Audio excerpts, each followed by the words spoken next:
La 4G Batelma vous présente Ny vaovao. Ny mioka ny fahombiazana. Arahinao ny fampalalam-baovao miaraka amin'ny Pastel, ilay tsiro ny fahombiazana.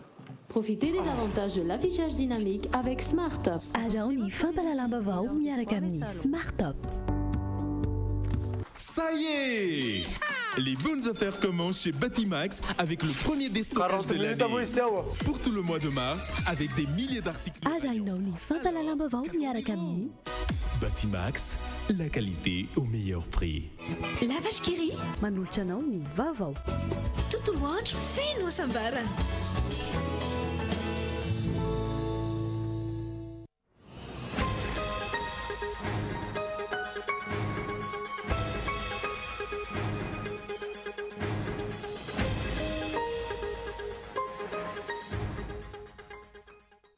Hanomboka rahampito zoma fahatelo amby roapolo ny volana martsa indray ny fivoriana tsy ara-potoana fahatelon'ireo parlemantera izay aritra 12 andro fivoriana tsy ara-potoana andiniana hatrany ireo volavolan-dalàna hifehy fividianana. Firenena miisa 470 aty Afrika no nanao siny ny fifanarahana mikasika ny zone de libre-échange aty Afrika. Isan'izany Madagasikara raha nambarany sekretera jeneraly eo anivon'ny ministeran'ny raharaham-bahiny ankilany anefa nandany fisiany fanaovan-tsony io minisitry ny raharaham-bahiny malagasy. Tsy misy mandeha amin'izy aloha ny rafi-pampianarana amin'ny ankapobeny eto Madagasikara izay raha ny fanazavan'ny mpampianatra pikaroka iray sady mpanoratra androany ny fototra hijoroan'ny fampianarana no olana raha ny fanazavana. Tsy misy ny raha matahora atao amin'ny mpandraran'ny fonja ny mety isiny ny fidiranam-ponja hoy ny tale jeneraly ny sampandraran'ny fonja avy eo anivon'ny ministeran'ny fitsarana. Farany vaovao iraisan'ny pirenena miankina amin'ny Suède no ampisina tsia ny fionany eo amin'ny filoha Amerikanina Donald Trump sy ny filoha Koreanina avaratra Kim Jong-un hoy ny mpanampahaizana amin'ny fifandraisana iraisan'ny pirenena. Ny andindin'izay ary arahinao afaka fotoana fohy.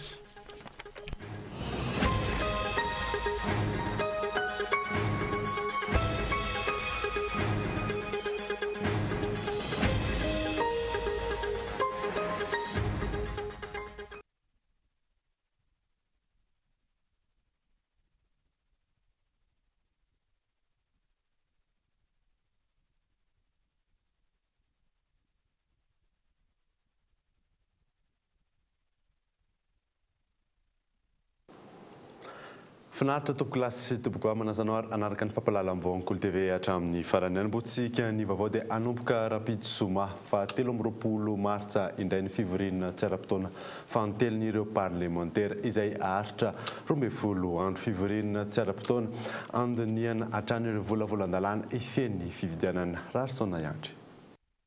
Raha ny farana tamin'ny endrika ratsy ny fivoriana tsy ara-potoana faharoa teny amin'ny anteny meram-pirenena ny talatalasa teo no niresaka malety dia izao nampianty fivoriana tsy ara-potoana fahatelo izao indray ny gouvernemanta.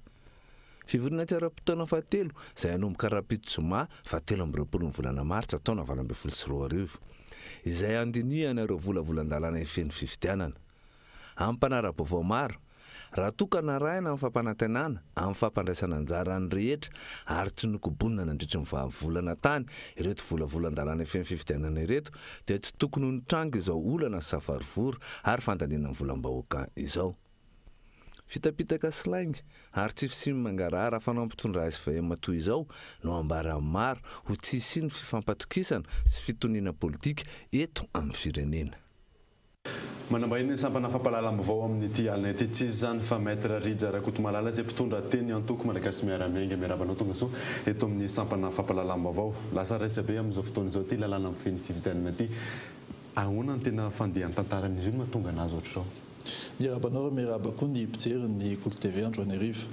Ny fandehan'izy ity dia tsotra tao aoriana n'ilay korotana hita eo anivon'ny sehatra politika tao aorianan'ilay fifidianana maro reny dia nanapaka ny seni niaraka tamin'ny mpamatsy vola, niaraka tamin'ny antoko politika, niaraka tamin'ny société civile, niaraka tamin'ny mpanao gazety hivory sy hitady ny fomba entina ahafahana manatsara ny lalam-pifidianana mba tsy hiverena intsony ilay zavatra ratsy izay hita teo aloha teo izay niteraka savoavoro teo anivon'ny fifidianana teo aloha teo. Dia taorian'izay tamin'ny heritaona no nentina teo anatrehan'ny gouvernementa zany tany amin'ilay comité an'ny gouvernementa izay hevitra rehetra mba entina natsarana ny fifidiana na agaga fa hita tateoriana aty vao tamin'ny fitomboan'ilay session extraordinaire teo vao hita le projet de loi izay noman'ny gouvernementa ary ny zavatra nisongadina tao anatin'ny projet de loi nomariny gouvernementa iny dia tsy manaraka an'ilay sosikevitra nentin'ny olona mivorony araka tamin'ny seniny antoko politika sy ny sisa lay projet de loi fa le projet de loi zay niezaka nanamafia ny fahefana izay ananampitondra amin'ilay fanatanterahana n'ilay fifidianana ka taorian'izay zavatra zay no nahitana sy natsapana hoe mila ovaina asiana fanitsiana kely ireo projet de loi ireo izay nentin'ny gouvernement teo anivon'ny ateny miram-pirenena ino moa zany tena hoe antony hoe tena tsy napeten'le projet de loi tsy napeten'ny antoko MMM dia natonga ny hoe solombavambahoaka ny MMM sy ireo solombavambahoaka namana nanao amendement n'io lalam-pifidianana io zay indrindra ny solombavambahoaka MMM anisan'izany ny filohan'ny commission juridique au niveau ny anteny miram-pirenena dia tao anivon'io commission juridique io zany no nentina ireo amendement rehetra entina anatsarana an'izy io satria hita fa manelingelina zo ampifidy zoan'ny olon-tsotra ny io projet de loi io misy ohatrany hoe exemple kely telo angamba no zaveko aminao eto momba le anisan'ny manelingelina le zo ampifidy zay zo fototry ny olom-pirenena malagasy voalohany amin'izany ny resaka lisy-pifidianana ny teo aloha teo amin'ilay alana teo aloha dia raha ohatra ka sanatria ianao tsy misoratra any amin'ilay lisy-pifidianana dia tonga fotsy ianao miaraka amin'ny karapanondronao dia manao réclamation ianao dia amboarina lisy dia zay dia vita tamin'ity taon'ity tamin'ilay projet de loi amin'izao fotoana izao dia nasarotana ny fomba ahafahan'ny olom-pirenena mpifidy miditra anatin'ilay lisy-pifidianana raha ohatra ka sanatria tsy ao anatiny izy ary ny olana amin'izay dia izao tsapa hita amin'izao fotoana izao fa tamin'ilay misy olona tao anatin'ny lisy-pifidianana teo aloha tamin'ilay fifidianana atrehana teo tsy ao anatin'ilay lisy-pifidianana tsony amin'izao fotoana izao petraka amin'ny fanontaniana hoe fa maninona no nasarotana ohatran'izany inona ny tian'ny fitondrana atongavana nasarotana ny fidirany olon-tsotra anatin'ny lisy-pifidianana farana rapitsotra zay lisy-pifidianana zay indrindra ka zay indrindra ny tena olana hoe mila atao zay ahafahan'ny olona rehetra miditra anatin'ny lisy-pifidianana ny olana faharoa ohatra anankiroa indray mandritra ny fampelezan-kevitra anisan'ny hita nandritra ny fampelezan-kevitra fa misy sekolim-panjakana taleha-tsekolim-panjakana mampivory ray aman-dren'ny mpianatra ao anatin'ny sekolim-panjakana ary ny tena olana dia rehefa tonga anatin'ilay sekolim-panjakana io dia ao izy manao fampelezan-kevitra ary ao izy mandrahona ray aman-dren'ny mpianatra hoe raha tsy mifidy ianareo an'ity candidat ty dia hoesorina teto reto mpampianatra reto dia tsisy mpampianatra tsony atao amin'ity sekoly ity zany zavatra zany no mila fenitra mila ahintsy amin'izay mila omena fahefana ny olon-tsotra mba hiaro ny zoany anatin'izay zavatra zay ny ohatra fahatelo farany dia ny resaka contentieux électoral ny zavatra hita tao anatin'ilay fifidianana atrehana rehetra teo dia misy olon-tsotra tsy avy any amin'ny antoko politika tsy candidat fa olon-tsotra izay nihevitra hoe manana hevitra izy manana safidy izy ary mila irovana ny safidiny ary tao anatin'izany izy no tonga izy nametraka fitoriana mba entina hanamafisana irovana ny safidiny tamin'ity ndray mitoraka ity tao anatin'ity projet de loi izay nentin'ny gouvernement ity nahena ny fotoana sy ny fahafahan'ny olon-tsotra mba hiaro ny zoany sy hametraka ny fitoriana ny fitsarana ka ireo zavatra rehetrarehetra ireo manelingelina ny zo fototra izay tokony ho an'ny mpifidy sy ho an'ny olom-pirenena rehetra ny amaranantsika ananjy rina no fiany azo ambara ny zavatra hitantsika nandritra ny enerlandro lasa teo iny dia izao tsotra dia tsotra le izy tsapa sy hita fa mba refy le fitondrana tsapa sy hita fa ny olona rehetra zay mijoro miaro ny fitondrana dia ny akamarony mpamadika daholo tsapa sy hita fa tsy misy olona vonona mitsangamenatra hiaro ny fitondrana intsony ankehitriny ary ny hita teo tamin'ny fandaniana tamin'ny teo anivon'ny ateny miram-pirenena fa nareo olona zay mividiana ary anangatanana zay nomena vola anangatanana rehefa tonga amin'ny fotoana tokony hantanterahana an'ilay izy dia tsy tao zareo mazava zany manazava zany fa marefy dia marefy io fitondrana io ary ny olona tsisy te hitakosina intsony amin'ny fitondrana io ankehitriny milaza zay fa rehefa andeha io fifidianana io dia mazava amin'ny valiny fa tsy ho araka l'eritreretin'ny fitondrana. Ary zay nanaovany an'io vola io projet de loi io, natao io projet de loi io entina hanamafisana ny fahefana eo am-pelatanany mba hahafahany maharesy rehefa ohatra ka mandeha ilay fifidianana.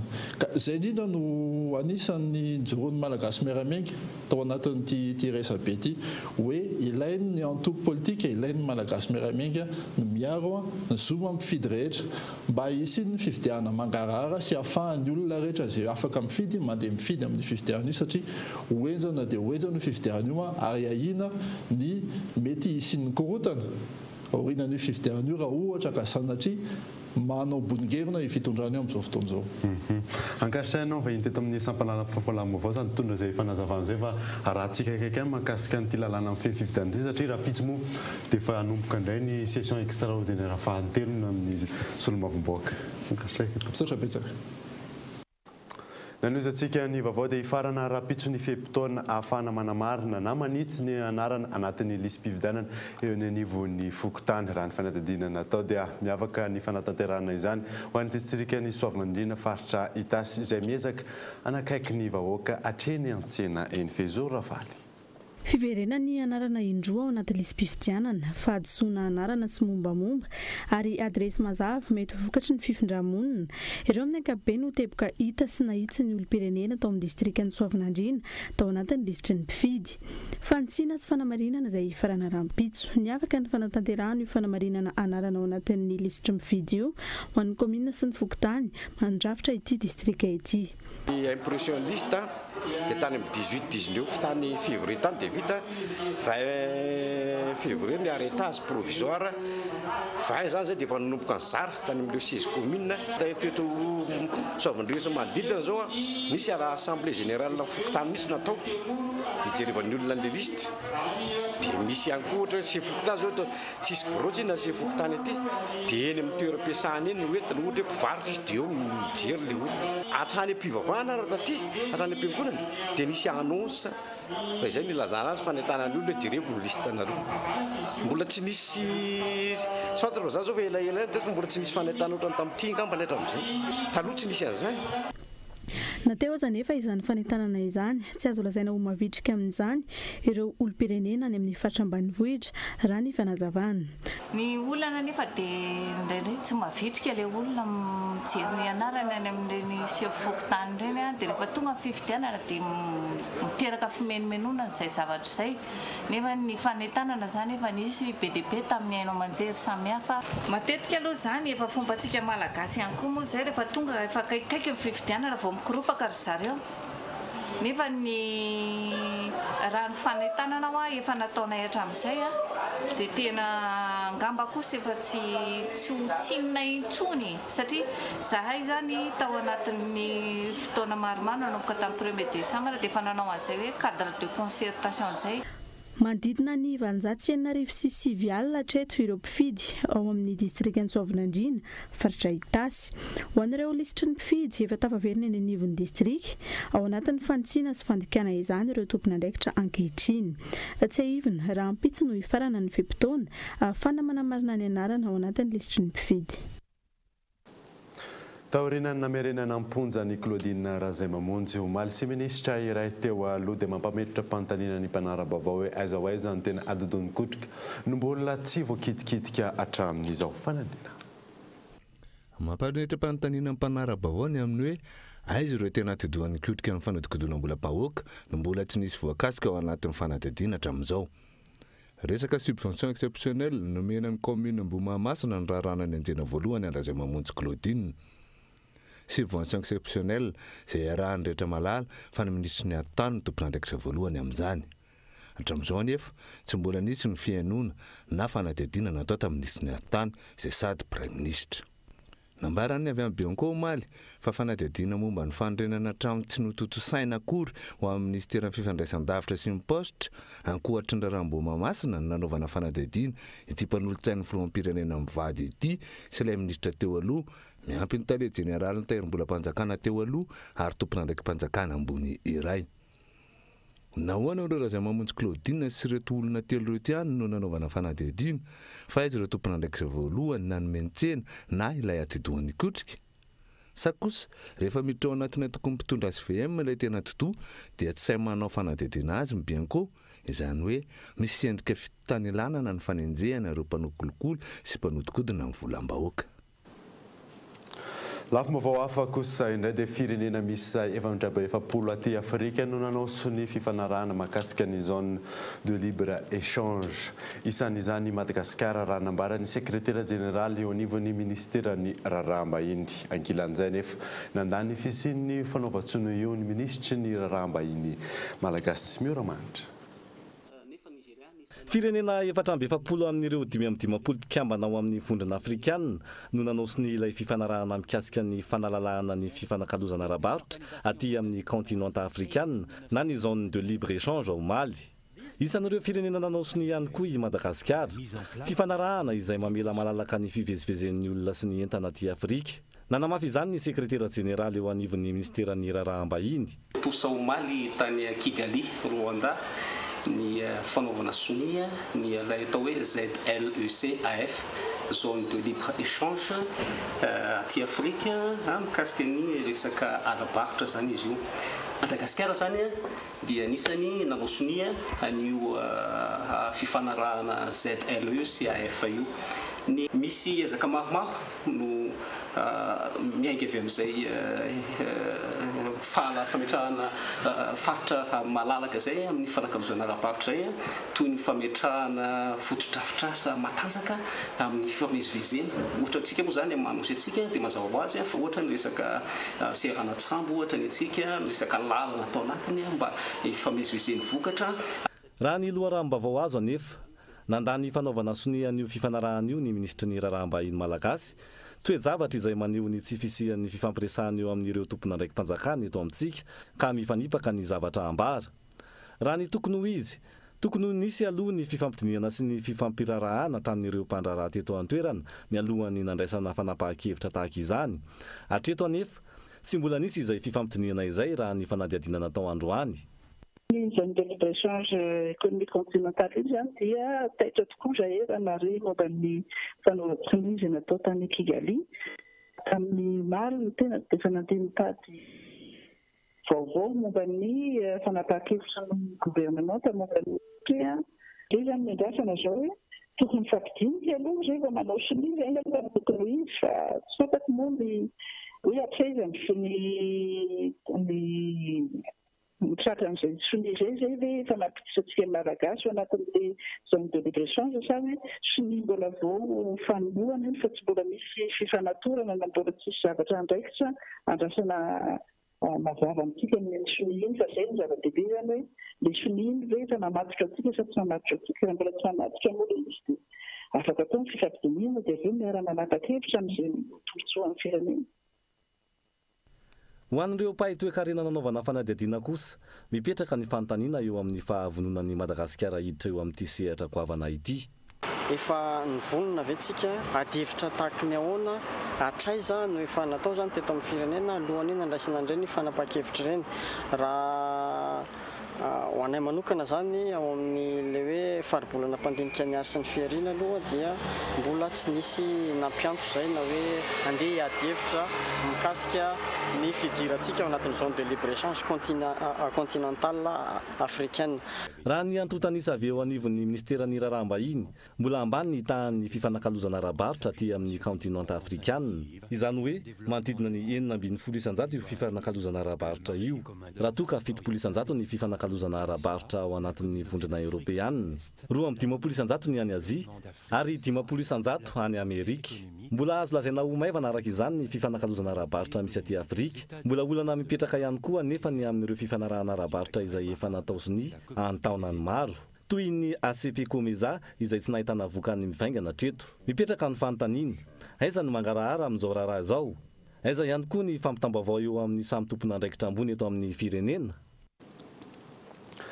Ny sesy kosa ny fanafoan'ny mpizahatany ny famandrihan-toerana eo anivon'ny mpandraraha ara-mpizahatany eto Madagasikara nanomboka ny fiandohan'ny taona ireo mpisehatra arahina itombo hatrany io taha io raha ny fanazavana azo isan'ny olana ny resaka fiparitahan'ny valinaretina pesta miantarandrianay. Mandalo krizy ny tontolon'ny fizahantany eto Madagasikara ankehitriny. mahatratra 20 isanjato ny fanafoanana famandrian-toerana eny anivon'ny mpandraharaha ara-mpizahan-tany eto amintsika nanomboka ny fisokafan'ny saison touristique izay vanim-potoana fahatongavan'ny mpitsidika hoy ireo mpiantsehatra amin'ny fizahan-tany. Ny toedraharaha misy eto Madagasikara amin'ny ankapobeny no olana rany fanazavana. Azadino fa amin'izao fotoana izao tsika mbola maro ny ataoko hoe doute mipetraka eto amin'ny firenena amina zavatra maro. Mbola voatoetsika ny resaka momba ny tsy fandriam-pahalemana, ao ny resaka peste izay mbola hita ny ivelany ihany.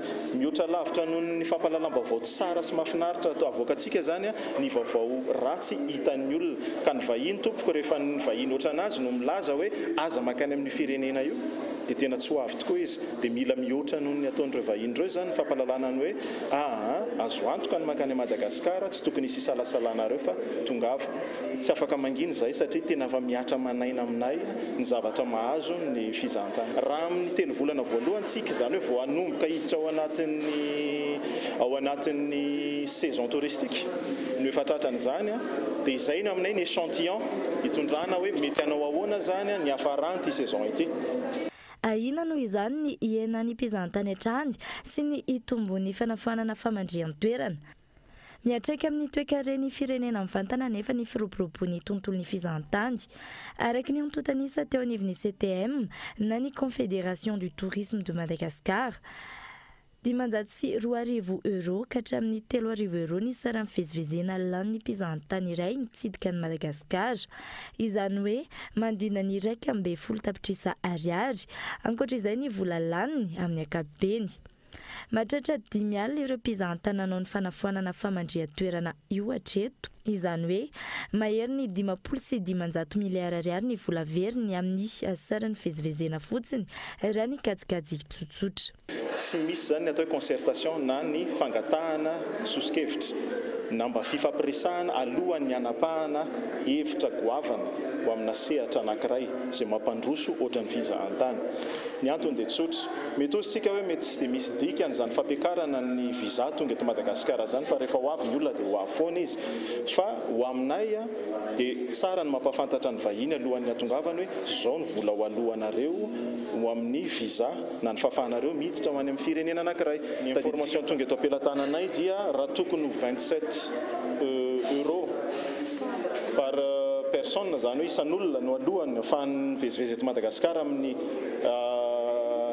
tsy mihoatra ny 2 volana dia niakatra 35 euro izy amin'izao fotoana zao zany tsy ny fiakarany akory ny olana fa mba tianay ho fantatra hoe inona no antony faharoan'izay dia tsy ny fananantsika ny atao hoe politika nasionaly ny fizahantany maharitra ao anatin'izay ny code du tourisme izay lalàna mifehan'ny fizahantany eto Madagasikara. Manoloana ny fananan'ny Madagasikara rem-pirenena maro sy toerana manan-tantara samihafa. Tsy mendrika ho toy izao ny toerantsika amin'ny tontolon'ny fizahantany eo amin'ny sehatra iraisam pirenena. Manao antsoavy noho izany ireto misehatra amin'ny fizahantany ireto ary mitaky fandraisana andraikitra anatin'ny fotoana fohy avy amin'ny tompona andraiky mpanjakana. Fotoana ny dokavarotra isika izao anatin'ny tapany faharoa vaovao ny jerentsika ny makasika ny raha matahora mahazo an'ireo mpandrarahany fonja eo ihany koa ny vokatra teo amin'ny lalaoan'ny Bariany Madagasikara sy Togo rehefa avy eo ary.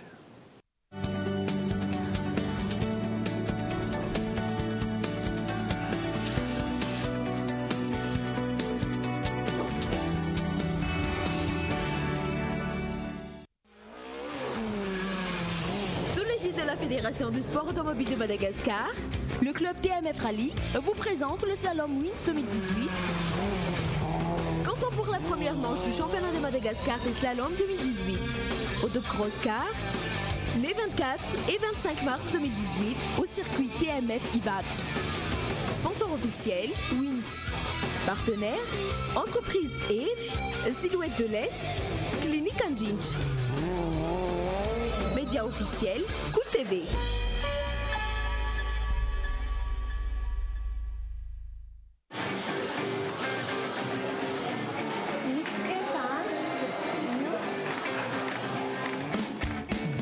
Coucou, maman est là. Maman! Fermez les yeux, j'ai une surprise.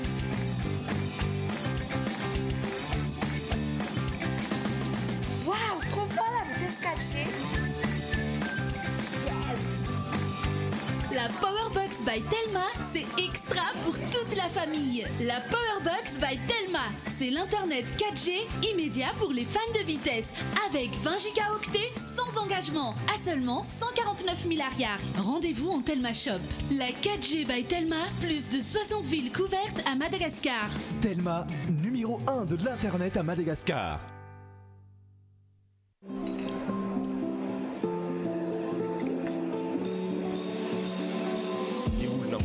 Fiainana dia ireo izay tia milavilefina manoloana ny ady olona mahay mitrandraka ny fahombiazana eo amin'izay sehatra misy azy tsy miaohatra tsy misalasala fa mandray an-tanana no aviny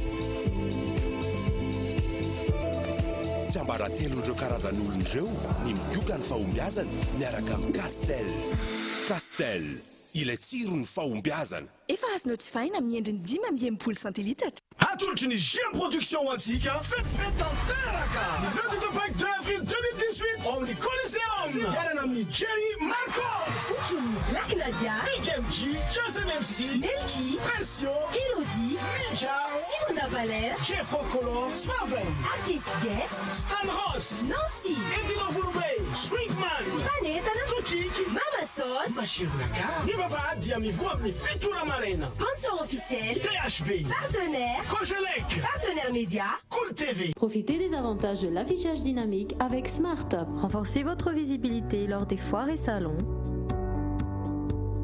Lors de vos ventes privées, valorisez vos produits.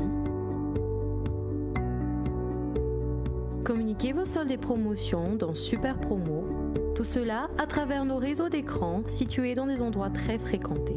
Contactez-nous au numéro 032 48 113 76 ou par email pub@fiti-akpvision.mg. La vache qui rit sady matsiro no mampazoto homana ho fafinaretany ankohonanao misy calcium sy vitamine ilaina miasa ara-batana sy ara-tsaina ho an'ny ankizy sy ny lehibe. La vache qui rit tontolo andro feno hasambarana.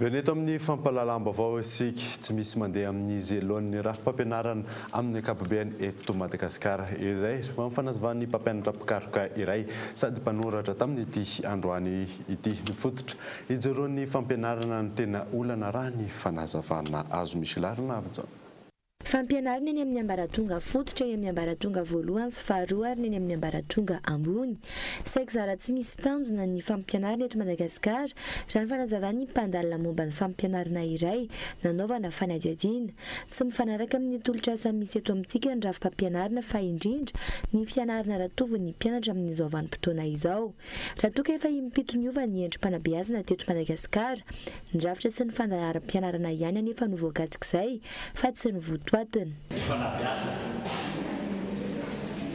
ny asa ary ny toe-karena any amin'ny tany mandroso tokoa ireo zavatra telo ireo tena mirindra tsara mihitsy tena manao madisona voalamina tsara mihitsy fa ny ety amintsika le izy samy mandeha samy mitady le mpianatra na fianarana sy fampiofanana tena sahirana do manita asa fa raha manita asa ndray koa le izy tsy mifanaraka amin'le fampianarana ny antoviny sy ny fanabeazana azo miainga amin'ny fanavoazana ny fampianarana eny fotony sy ny famolavolana ny mpianatra amin'ny alalan'ny paikady mahomby fa eo ihany koa ny fanohizana ny fikarohana entina mampivoatra ny fampianarana ampahany amin'ny sosikevitra entina manarina ny rafim-pampianarana eto amintsika ny fanabeazana dia ataontsika manaraka ny zotra-pivoarana voajanahary fototra ao amin'olombelona satria misy zotra-pivoarana mazava tsara mihitsy eo fitomboany zarak'olombelona ary mpikaroka kalaza takatry Piaget no efa navisokadiny azay. Ny fampianarana fampifandraisana ny sika zavatra rehetra izay mibarika ary maro endrika ary sarotra aravina sarotra karina. Ary fahatelo izao ny manakatra ny tsy voafetra miainga amin'ny voafetra. Manoloana indrindra ny fiahahina amin'ny fitotongana ny fampianarana eto Madagasikara, fampanjariana ny fanabeazana ny refondation de l'éducation, izay ny lohatenin'ny boky navoaka ny mpanoratra iray androany, boky natokana indrindra ho an'ireo mpampianatra. Lafim-baovao hafa tanteraka kosa indray dia tsy misy ny raha matahora atao amin'ny mpandrarahan'ny fonja ny mety sy ny fidirana am-ponja ho ny tale jeneraly ny sampandrarahan'ny fonja avy ao anivon'ny ministeran'ny fitsarana Mikaela Ramalona. Tsy misy ny fandrahonana ary tsy misy ny teritery amin'ny mpiasa manao fitokonana raha ny fanazavan'ny teo anivon'ny ministeran'ny fitsarana manoloana ny fitokonana ataon'ny mpandrarahan'ny fonja efa ho efatrandro izay nanomboka ny alatsinainy teo.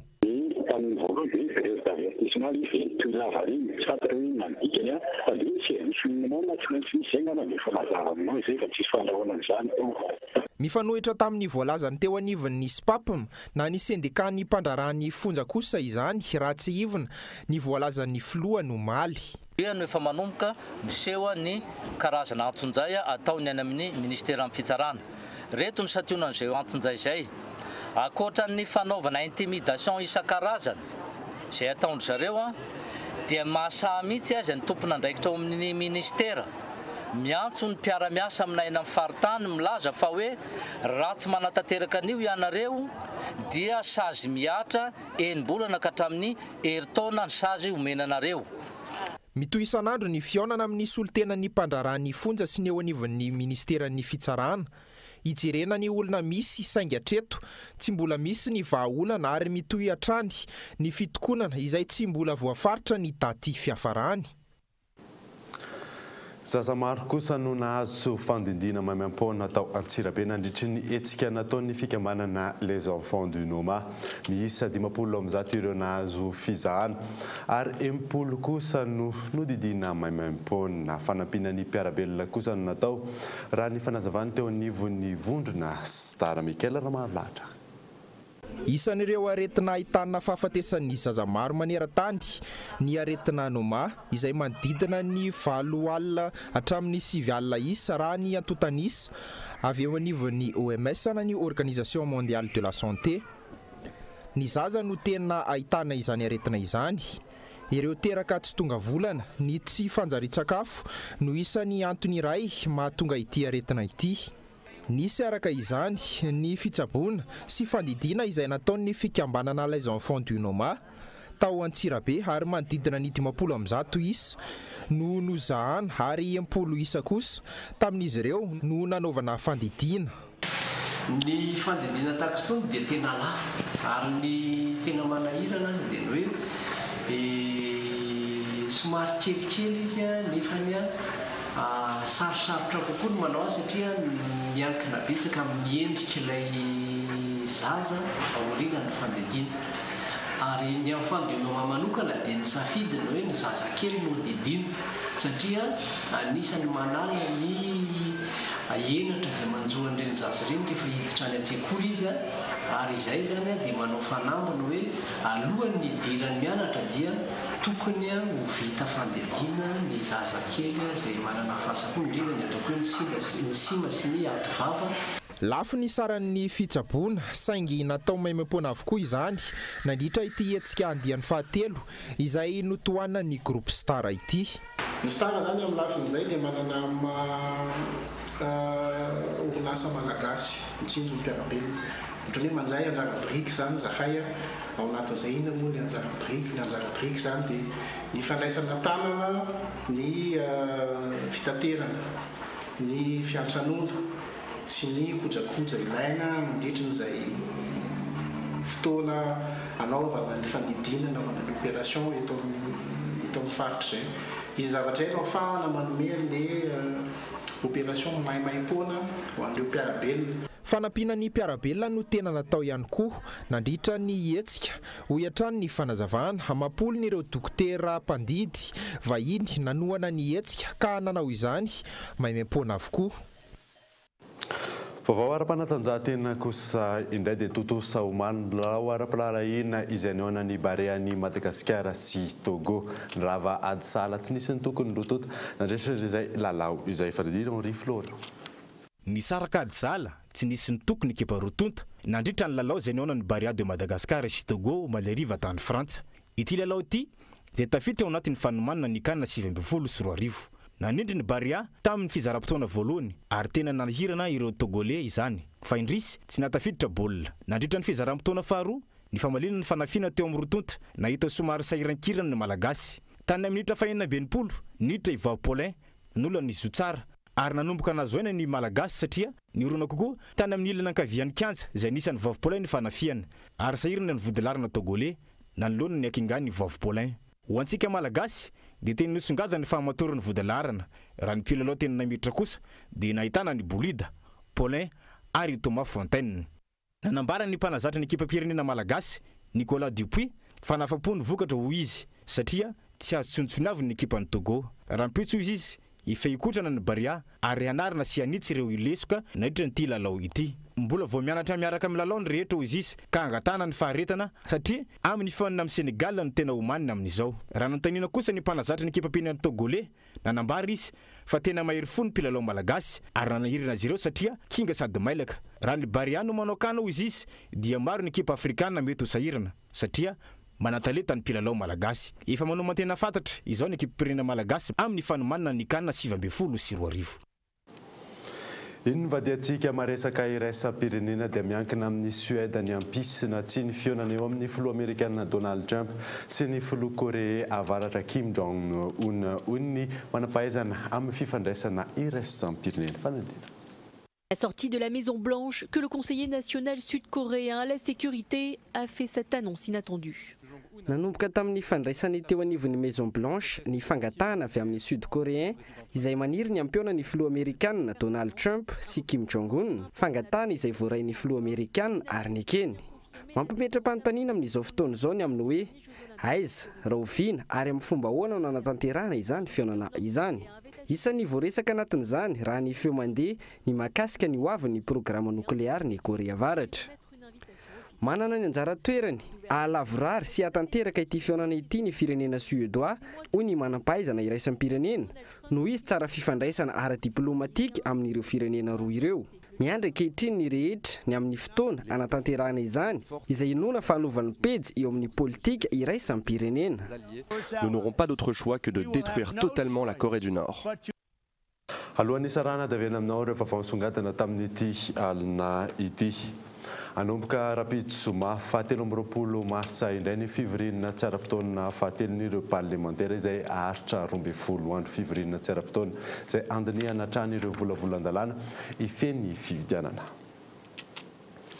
Tsy misy mandeha amin'izy alohan'ny raha fampianarana amin'ny ankapobeny eto Madagasikara izay raha fanazavany mpampianatra mpikaroka iray sady mpanondrotra tamin'ity androany ity. Ary farany dia tsy misy ny raha matahora ataony amin'ny mpandrarahany fonja mety isin'ny fidirana amponja hoy ny tale jeneraly ny sampandrarahany fonja avy eo anivon'ny ministeran'ny fitsarana. Izay mamarina vaovao tamin'ity alina ity sorana nanaraka izany sorana manuka ihany koa andreo mpanaraka ny vaovao Kolo TV any amin'ny faritra indrinareo manaraka izany amin'ny alalan'ny DSTV Antsirana sy TNTV fianaratso soava tsara adoro.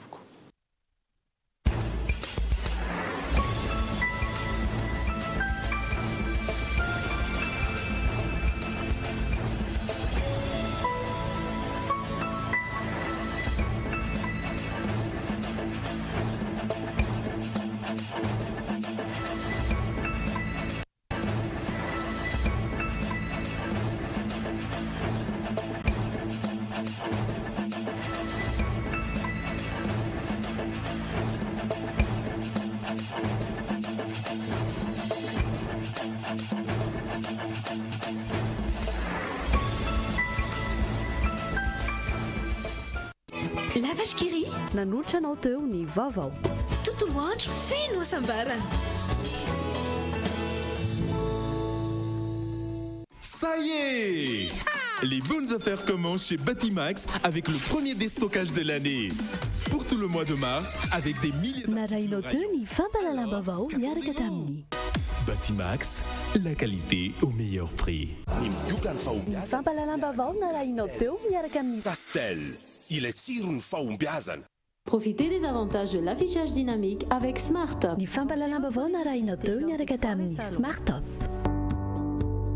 La 4G by Telma vous a présenté Ni Vavao.